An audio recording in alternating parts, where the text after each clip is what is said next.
বেহেশতের বাগান বানাওয়া গুনে রে মাওলা,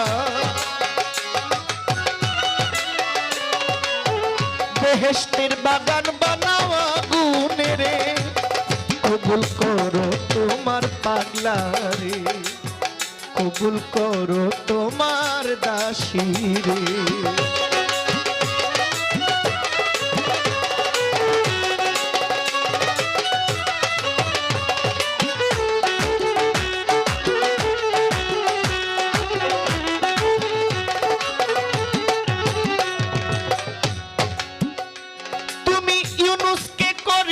ক্ষমা মাছের ভিতর,